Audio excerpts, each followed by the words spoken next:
नमामि समीशाननिर्वाणरूपं विभुं व्यापकं ब्रह्मवेदस्वरूपम् निजं निर्गुणं निर्विकल्पं निरीहं चिदाकाशमाकाशवासं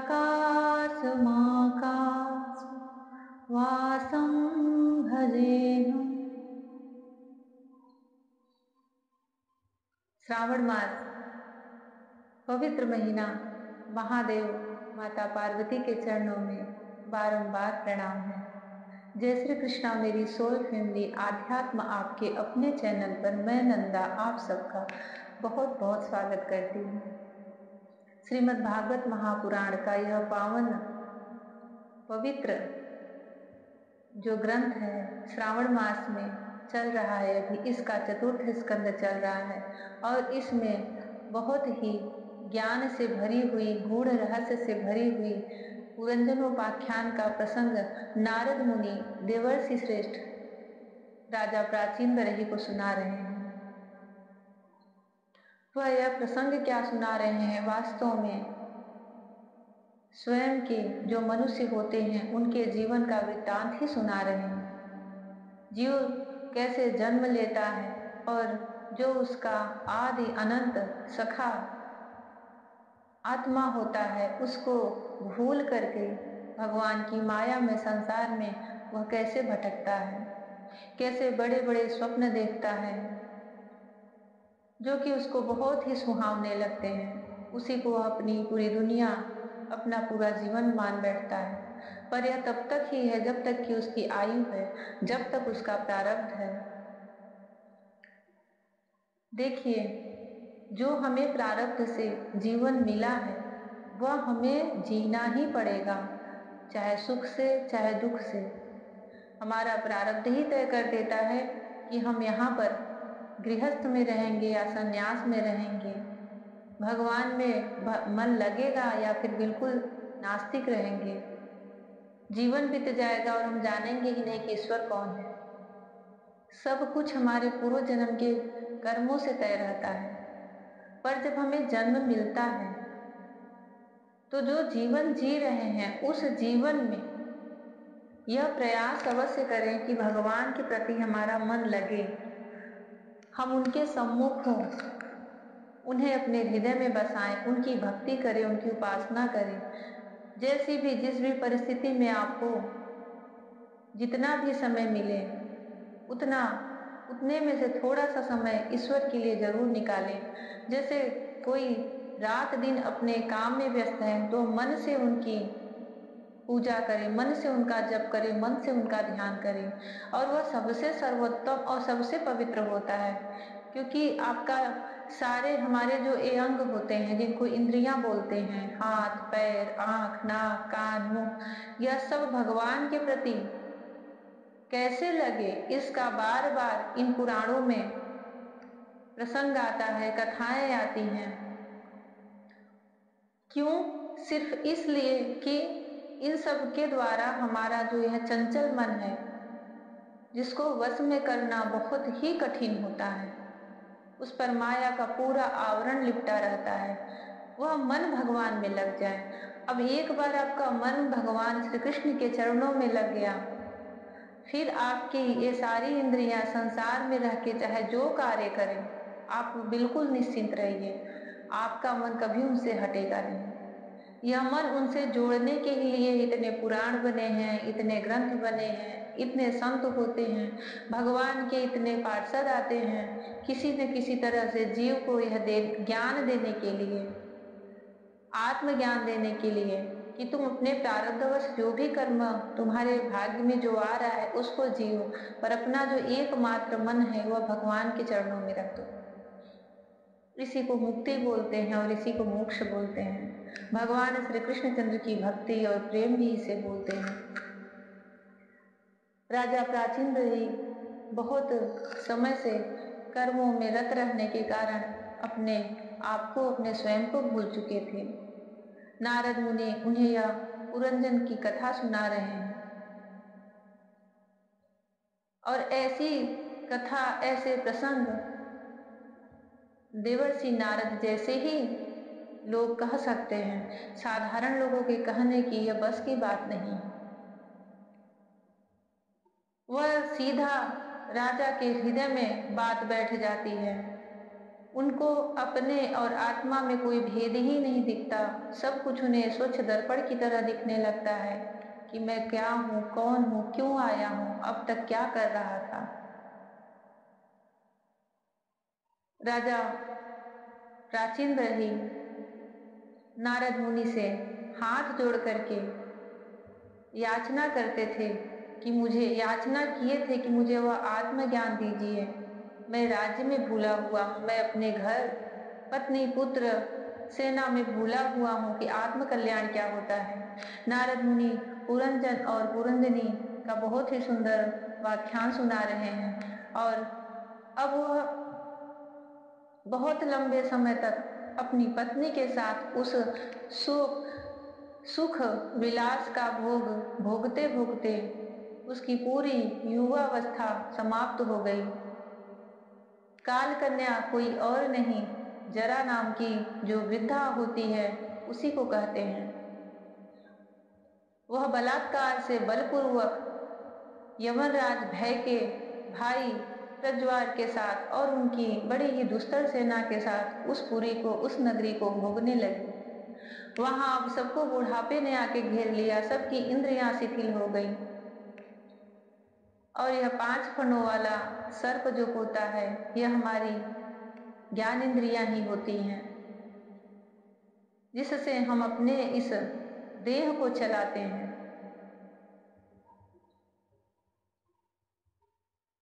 नारद मुनि राजा से कह रहे हैं कि जब पुरंजन देखता है कि उसकी पूरी नगरी को वह सारे गंधर्व लूट रहे हैं, सब उनसे बिछड़ रहे हैं, उनका सब राजपाट लूटा जा रहा है। अब वह वृद्धावस्था में आ गए हैं, इंद्रियां किसी भी सुख का भोग नहीं कर पा रही हैं, पर मन में तो उसकी लालसा बनी है, इसलिए उसके अंदर इतनी पीड़ा है। अगर उसे वह आत्मज्ञान अपने मित्र अभिज्ञात का याद रहता तो इतना क्लेश, इतनी पीड़ा नहीं होती। परंतु वह मूर्ख अभी भी उन्हें भूला हुआ है और यही शोक कर रहा है कि मेरे न रहने पर मेरी पत्नी का क्या होगा, मेरे पुत्रों का क्या होगा। और यह सब करते हैं, यह प्रत्येक जीव करता है। सिर्फ अगर नहीं करते तो जो भक्त होते हैं, जो महात्मा होते हैं, जो संत होते हैं, वह सब कुछ जानते हैं कि जिसने यह सृष्टि बनाई है, जिसने हमें बनाया है, जिसने हमारे बनाने वाले को भी बनाया है, वह जो हमारी संतान है, हमारे जो अधीन है, जिनकी हम रक्षा कर रहे हैं, वह उनकी भी रक्षा करेगा। जब आप एक एक बातों को समझते जाओगे तो जो मन में एक बड़ा मोह होता है, भय होता है, आप उनसे छुटकारा पाते जाओगे। और फिर जो आपके जीवन में, आपके मन में एक उल्लास, एक आनंद, भक्ति का वह परम सुख आएगा। भगवान के चरणों में अपने मन को रख के, अपने आप को समर्पित करके जो निश्चिंतता आती है जीवन में, वो बहुत ही दुर्लभ होता है। आप उसको किसी से कह ही नहीं सकते। आपके चेहरे पर एक तेज आ जाएगा, आपके हृदय में प्रसन्नता बनी रहेगी, चाहे जैसी परिस्थिति हो। क्योंकि पता है कि यह सारी सृष्टि, सारा ब्रह्मांड, सारे लोक लोकांतर भगवान श्री कृष्ण के द्वारा बनाए गए हैं। उनकी इच्छा के बिना एक तिनका भी यहाँ से वहां उड़कर नहीं जा सकता। जीवन जीने की कला सिखा देते हैं वह कृष्ण। कृष्ण बहुत कष्ट से मिलते हैं, वह कष्ट हमें सहना ही पड़ता है। पर एक बार हम उस कष्ट को सह लिए, पी लिए, फिर जीवन में जो आनंद आता है, जो सुख आता है, वह श्री कृष्ण के सिवा और कोई नहीं दे सकता। वह प्रेम के स्वरूप आनंद कंद भगवान श्री कृष्ण चंद्र अपनी भक्ति में, अपने प्रेम में सबको सराबोर रखते हैं। नित्य प्रति नूतन नवीन दिखते रहते हैं। मन में कभी वह पीड़ा, वह दुख उठने ही नहीं देते।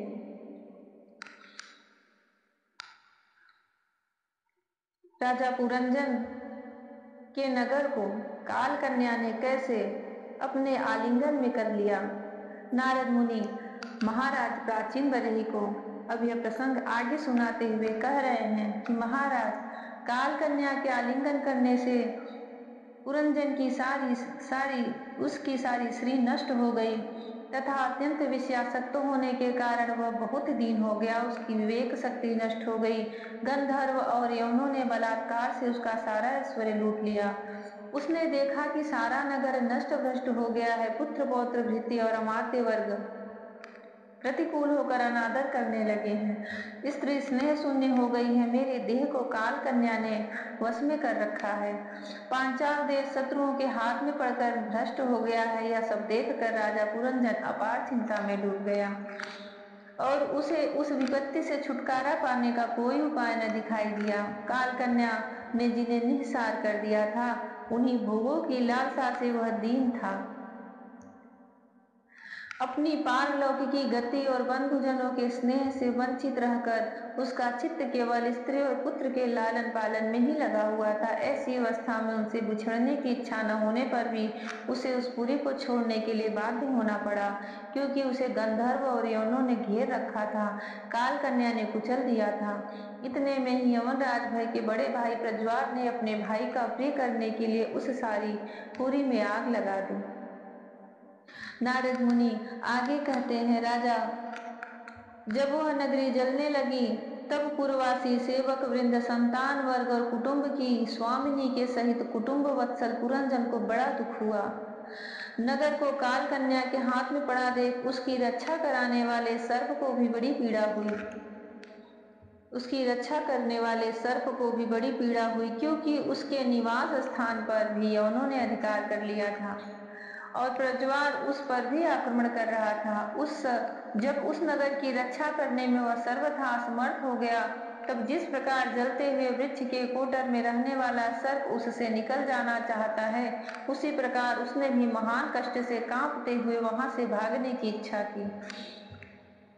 उसके अंग प्रत्यंग ढीले पड़ गए थे तथा गंधर्वों ने उसकी सारी शक्ति नष्ट कर दी थी। अतः जब यमन शत्रुओं ने उसे जाते देखकर रोक दिया, तब वह दुखी होकर रोने लगा। गृहासक्त पुरंजन देह गेहादि में मैं मेरेपन का भाव रखने से अत्यंत बुद्धिहीन हो गया था। स्त्री के प्रेम पास में फंसकर वह बहुत दीन हो गया था। अब जब इनसे बिछुड़ने का समय उपस्थित हुआ, तब वह अपने पुत्री, पुत्र, पौत्र, पुत्र वधू, दामाद, नौकर और घर खजाना तथा अन्यान्य जिन पदार्थों में उसकी ममता भर से थी, उनका भोग तो कभी का छूट गया था। बुढ़ापे में होता क्या है, हम किस चीज का उपभोग कर पाते हैं? न ढंग से कोई खा पाता है, न सो पाता है, न सुनाई देता है, न दिखाई देता है, नींद भी कम आती है। इतने सारे कष्ट होते हैं, पर किसी से मोह ममता नहीं हटी रहती, वह और दृढ़ हो जाती है। उसको उससे और भी अधिक लगाव हो जाता है और यही अज्ञानता है।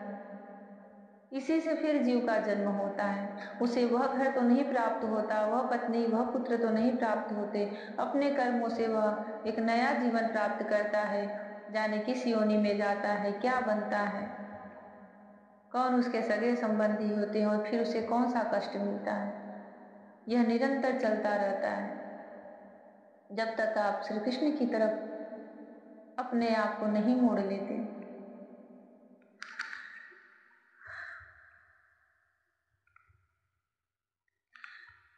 उनका भोग तो कभी का छूट गया था। उन सब के लिए इस प्रकार चिंता करने लगा, हाय, मेरी भार्या तो बहुत घर गृहस्थी वाली है। जब मैं परलोक को चला जाऊंगा, तब यह असहाय होकर किस प्रकार अपना निर्वाह करेगी। इसे इन बाल बच्चों की चिंता ही खा जाएगी। यह मेरे भोजन किए बिना भोजन नहीं करती थी और स्नान किए बिना स्नान नहीं करती थी। सदा मेरी ही सेवा में तत्पर रहती थी। मैं कभी रूठ जाता था तो यह बड़ी भयभीत हो जाती थी और झिड़कने लगता था तो डर के मारे चुप रह जाती थी। मुझसे कोई भूल हो जाती तो यह मुझे सचेत कर देती थी। मुझ में इसका इतना अधिक स्नेह है कि यदि मैं कभी परदेश चला जाता था तो यह विरह व्यथा से सूख कर कांटा हो जाती थी। यूं तो यह वीर माता है, तो भी मेरे पीछे क्या यह गृहस्थ आश्रम का व्यवहार चला सकेगी? मेरे चले जाने पर एकमात्र मेरे ही सहारे रहने वाले ये पुत्र और पुत्री भी कैसे जीवन धारण करेंगे? ये तो बीच समुद्र में नाव टूट जाने से व्याकुल हुए यात्रियों के समान बिलबिलाने लगेंगे। यद्यपि ज्ञान दृष्टि से उसे शोक करना उचित न था, फिर भी अज्ञानवश राजा पुरंजन इस प्रकार दीन बुद्धि से अपने स्त्री पुत्रादि के लिए शोकाकुल हो रहा था। देखिए, किसी की भी वृद्धावस्था आती है, उसके मन में यही सब विचार आते हैं। आप उसके स्थान पे स्वयं को रख कर एक बार महसूस करिए, वह कितना दुखी है, वह कितनी पीड़ा में है, कितने कष्ट में है। उसके सारे प्रियजन उससे छूट रहे हैं, उसका अंत समय आ गया है। और सबसे बड़ी बात तो यह है कि उस समय उसके मन की व्यथा को कोई नहीं जान पाता। जो मरणासन्न व्यक्ति है, जो मरण शैया पे पड़ा हुआ है, पर अभी सांसें चल रही हैं, वो बोल नहीं पा रहा है, सुन नहीं पा रहे, अंदर से सब मंथन चल रहा है, तो वह कितने कष्ट से प्राण छोड़ता है। जीवन भर प्रेम सबसे करो, सबका ख्याल रखो, पर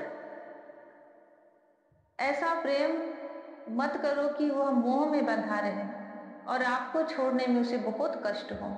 मुझे तो यही लगता है कि कोई भी कोई भी हो, आपका कितना ही सगा हो, अगर आपके अंदर भक्ति है, आपके अंदर थोड़ा सा भी ज्ञान है, आप गीता पढ़ते हो, भागवत पढ़ते हो, तो आपका कोई कितना ही प्रिय हो, पति हो, पत्नी हो, पुत्र हो, पुत्री हो, उससे बढ़ के तो शायद संसार में कोई नहीं होगा। उन्हें भी वह आत्मज्ञान हमेशा देते रहना चाहिए। समय का किसी को कुछ पता नहीं रहता, कोई ठिकाना नहीं रहता, कब किसका समय आ जाए, कब किसका बुलावा आ जाए। तो कम से कम आपके आपके जो प्रियजन हैं, जो आपके आश्रित हैं, उन्हें जीविका से, अपनी जीविका से आप उन्हें पाल पोस तो रहे हो, परंतु उन्हें थोड़ा थोड़ा ही सही पर वह आत्मज्ञान जरूर देना चाहिए। इससे क्या होता है, आपके चले जाने पर वह उस घोर अंधकार में नहीं भटकते।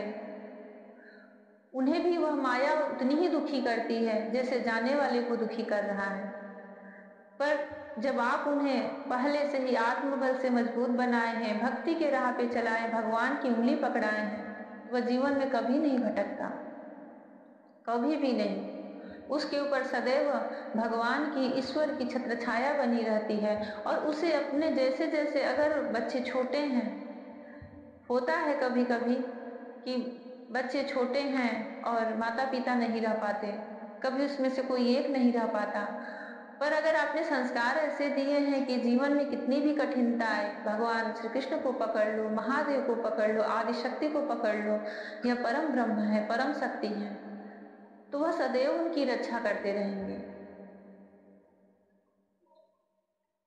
आप कोई भी, किसी को भी देख लो, वह कितना भी बड़ा डॉक्टर है, इंजीनियर है, बहुत बड़ा पैसे वाला है, बिजनेसमैन है, उसको सुख की कोई कमी नहीं है, पर इन सब से भगवान की प्राप्ति नहीं हो पाती। इन सब से जो एक, जिसको मनुष्य कहते हैं, जो मनुष्य धर्म होता है, आप उससे यह नहीं समझ सकते कि इसके अंदर वह मानवता है। कितने ही ऐसे बड़े बड़े डॉक्टर देखे जाते हैं जो अपने ही बिजनेस को बिल्कुल गलत कर देते हैं। ये संस्कार तो या तो उनके माँ बाप सिखा सकते हैं, या फिर वह पूर्व जन्म के अपने प्रारब्धों से स्वयं सीख लेता है। परंतु यह प्रयास जरूर करना चाहिए। आप जो लोग भी भागवत सुन रहे हैं, चाहे जिस उम्र में हैं, मैं तो यही कहूंगी कि आपके आश्रित जो हैं, आप जिन्हें पाल पोस रहे हैं, आपके जो प्रियजन हैं, उन्हें भगवान के प्रति जरूर मोड़ना चाहिए, भगवान श्री कृष्ण के प्रति मोड़ना चाहिए, गीता के लिए, गीता पढ़ने के लिए कहना चाहिए, सुनने के लिए कहना चाहिए। यह आप उनका वास्तविक हित कर रहे हैं। आप सिर्फ उनके देह की नहीं, आप उनकी आत्मा का भी कल्याण कर रहे हैं। यह सब मेरे खुद के जीवन का अनुभव है, मैं कहीं किसी और से सुन के या कह के नहीं कह रही हूँ। बहुत ही मैं छोटी थी जब मेरी माँ गुजर गई थी, खत्म हो गई थी। पर जो मेरे पिताजी थे, जो मेरे पापा थे, हम लोग जैसे बड़े होते गए, जो भी पढ़ाई लिखाई जो भी चलता है वह सब तो हो रहा था, पर वो हमेशा ऐसा नहीं कि कोई जबरदस्ती हो या फिर हर बार जिद करके कहें कि भगवान का ध्यान करो, भगवान की पूजा करो। ऐसा नहीं करते थे, लेकिन निश्चिंत करके छोड़ दिए थे कि इतना समझा देते कि संसार में अगर कोई तुम्हारा है तो सिर्फ ईश्वर है। उनके सिवा कोई भी तुम्हारा खुद का नहीं हो और ना ही कभी हो सकता है। जो भी मिलते हैं हमारे कर्म से मिलते हैं, और जब तक उनसे हमारा कर्म जुड़ा रहता है, रहते हैं, फिर चले जाते हैं।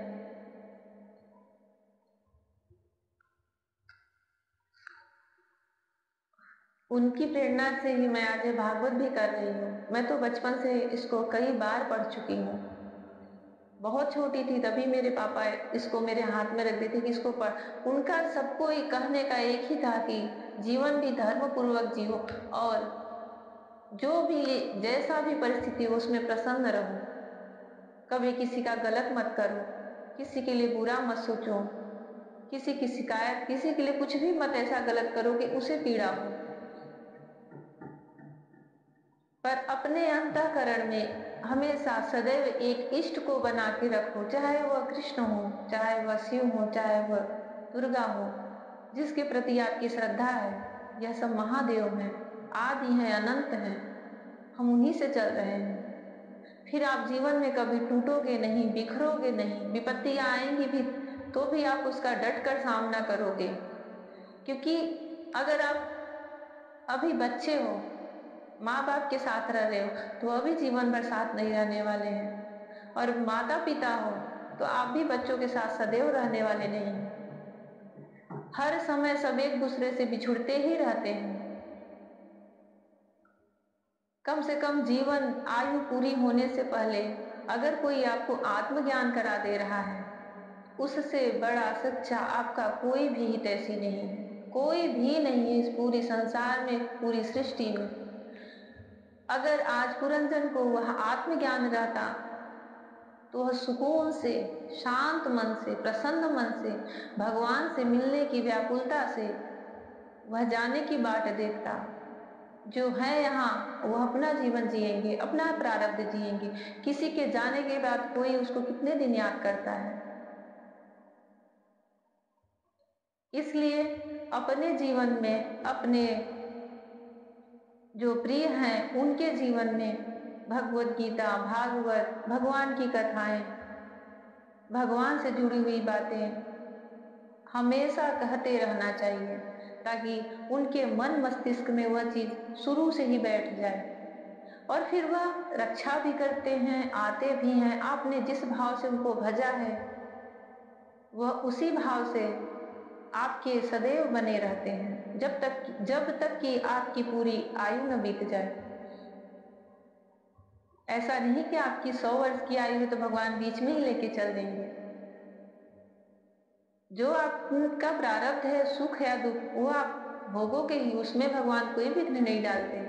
हाँ, लेकिन जब अंत समय आता है, जो जब मनुष्य जीव बिल्कुल अकेला होता है, अकेला ही जाता है, वहां भगवान फिर खड़े रहते हैं। उसकी मृत्यु नहीं होती, उसकी मुक्ति होती है। वह कृष्ण के पास जाता है। और यह बहुत ही दुर्लभ है, बहुत दुर्लभ है। सरलता सिर्फ इतनी है कि अपना मन भगवान में लगा दो, सब कुछ करते हुए मोह नहीं करो, सबसे प्रेम करो। क्योंकि प्रेम बांधता नहीं, प्रेम हमेशा मुक्त करता है। और मोह का तो नाम ही बंधन है। मोह रहेगा तो बहुत कुछ उसके पीछे आते हैं। क्रोध आता है, चिंता आती है, व्याकुलता आती है, बेचैनी आती है। यह सब उन्नति के कारण नहीं है। प्रेम करिए जिससे भगवान सबसे प्रेम करते हैं, जिससे साधु महात्मा प्रेम सबसे करते हैं। उनका कभी किसी से बैर नहीं रहता।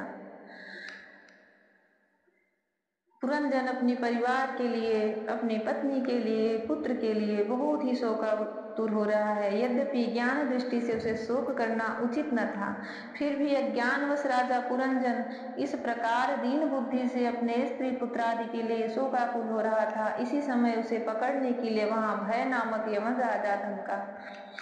जब यमन लोग उसे पशु के समान बांध कर अपने स्थान को ले चले, तब उसके अनुचरगण अत्यंत आतुर शोकातुर होकर उसके साथ हो लिए। यवनों द्वारा रोका हुआ सर्प भी उस पुरी को छोड़कर इन सबके साथ ही चल दिया। इसके ही जाते ही सारा नगर छिन्न भिन्न होकर अपने कारण में लीन हो गया। इस प्रकार महाबली यमराज के बलपूर्वक खींचने पर भी राजा पुरंजन ने अज्ञानवश अपने हितैषी एवं पुराने मित्र अविज्ञात का स्मरण नहीं किया। उस निर्दय राजा ने जिन यज्ञ पशुओं की बलि दी थी, वे उनकी दी हुई पीड़ा को याद करके उसे क्रोध पूर्वक कुठारों से काटने लगे।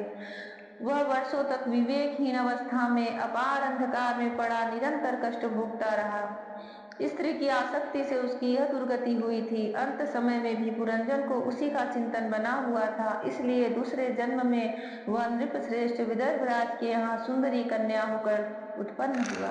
अब राजा पुरंजन था, उसकी मृत्यु हुई। उसने अपने सारे कर्म भोगे, पर अंत समय तक उसके हृदय में उसकी स्त्री जो थी उसी का गाढ़ चिंतन बना हुआ था। इसलिए सब कहते हैं कि अंत समय में सिर्फ भगवान को याद करो। जो आपकी अंत समय की गति होगी वही आपका अगला जन्म होगा, चाहे वह अंत समय में आपका कोई पालतू जानवर ही क्यों ना हो, फिर आप अगले जन्म में वही बनोगे। और यह बिल्कुल सत्य है। अपने पत्नी के प्रति इतनी गाढ़ आसक्ति होने की वजह से अगले जन्म में वह राजा विदर्भ के यहाँ एक बहुत ही सुंदरी कन्या के रूप में जन्म लिया। जब यह विदर्भ नंदनी विवाह योग्य हुई, तब विदर्भ राज ने घोषित कर दिया कि इसे सर्वश्रेष्ठ पराक्रमी वीर ही ब्याह सकेगा। तब शत्रुओं के नगरों को जीतने वाले पांडे नरेश महाराज मलय ध्वज ने समर भूमि में समस्त राजाओं को जीत कर उसके साथ विवाह किया। उससे महाराज मलय ध्वज ने एक श्याम लोचना कन्या और उससे छोटे 7 पुत्र उत्पन्न किए, जो आगे चलकर द्रविड़ देश के 7 राजा हुए। राजन, फिर उनमें से प्रत्येक पुत्र के बहुत बहुत पुत्र उत्पन्न हुए, जिनके वंशधर इस पृथ्वी के मनवंतर के अंत तक तथा उसके बाद भी भोगेंगे। राजा मलयध्वज की पहली पुत्री बड़ी प्रतशीला थी। उसके साथ अगस्त ऋषि का विवाह हुआ। उससे उनके दृढ़च्युत नाम का पुत्र हुआ और दृढ़च्युत के ईदमवाह हुआ। अंत में राजर्षि मलयध्वज पृथ्वी को पुत्रों में बांट कर भगवान श्री कृष्ण की आराधना करने की इच्छा से मलय पर्वत पर चले गए। उस समय चंद्रिका जिस प्रकार चंद्रदेव का अनुसरण करती है, उसी प्रकार मंदलोचना वैदर्भी ने अपने घर पुत्र और समस्त भोगों को तिलांजलि दे पांडे नरेश का अनुगमन किया। वहां चंद्रवसा, ताम्रपर्णी और वटोदका नाम की 3 नदियां थीं। उनके पवित्र जल में स्नान करके वे प्रतिदिन अपने शरीर और अंतःकरण को निर्मल करते थे। वहां रहकर उन्होंने कंद बीज, मूल, फल, पुष्प, पत्ते, तृण और जल से निर्वाह करते हुए बड़ा कठोर तप किया। यह राजा पुरंदन की अगले जन्म की कथा चल रही है। जब वह स्त्री के रूप में जन्म लेती हैं, राजकुमारी बनती हैं, फिर राजा पांड्य नरेश से उनका विवाह होता है मलयध्वज से। अब वह वृद्धावस्था में संन्यास लेकर अपने पति के साथ वन में बहुत ही फल फूल खा करके, पुष्प पत्ते खा करके बहुत ही कठोर जीवन निर्वाह करते हैं और बड़ा कठोर तप करते हैं। इससे धीरे धीरे उनका शरीर बहुत सूख गया। महाराज मलयध्वज ने सर्वत्र समदृष्टि रखकर शीत, उष्ण, वर्षा, वायु, भूख, प्यास, प्रिय अप्रिय और सुख दुख आदि सभी द्वंद्वों को जीत लिया। तप और उपासना से वासनाओं को निर्मूल कर तथा यम नियम आदि के द्वारा इंद्रिय, प्राण और मन को वश में करके वे आत्मा में ब्रह्म भावना करने लगे। इस प्रकार 100 दिव्य वर्षों तक स्थाणु के समान निश्चल भाव से एक ही स्थान पर बैठे रहे। भगवान वासुदेव में सुदृढ़ प्रेम हो जाने के कारण इतने समय तक उन्हें शरीर आदि का भी भान न हुआ। राजन, गुरु स्वरूप साक्षात श्री हरि के उपदेश किए हुए तथा अपने अंतःकरण में सब ओर स्फुरित होने वाले विशुद्ध विज्ञान दीप से उन्होंने देखा कि अंतःकरण की वृत्ति का प्रकाशक आत्मा स्वप्नावस्था की भांति देहादि समस्त उपाधियों में व्याप्त तथा उनसे पृथक भी है। ऐसा अनुभव करके वे सब ओर से उदासीन हो गए। फिर अपनी आत्मा को परम ब्रह्म में और परम ब्रह्म को आत्मा में अभिन्न रूप से देखा और अंत में इस अभेद चिंतन को भी त्याग कर सर्वथा शांत हो गए। देखिए, ये भी एक प्रकार का देह त्याग ही है, पर यहाँ पर कितना दिव्य है, कितना पवित्र है, भगवान की भक्ति से भरा हुआ है। ऐसा सुन के पढ़ के मन गदगद हो जाता है। पुरंजन ने जिस प्रकार देह त्याग किया वही देह त्याग सब करते हैं।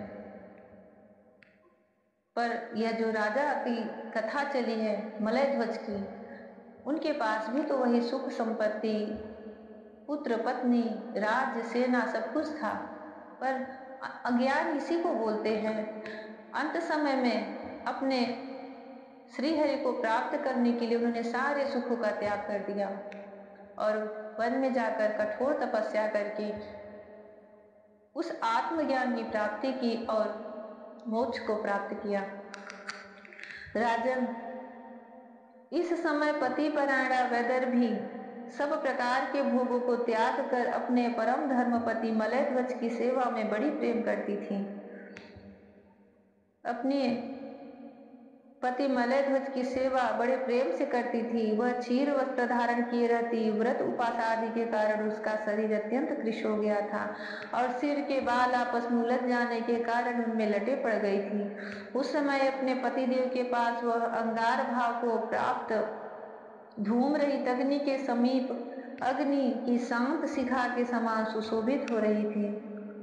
उसके पति परलोकवासी हो चुके थे।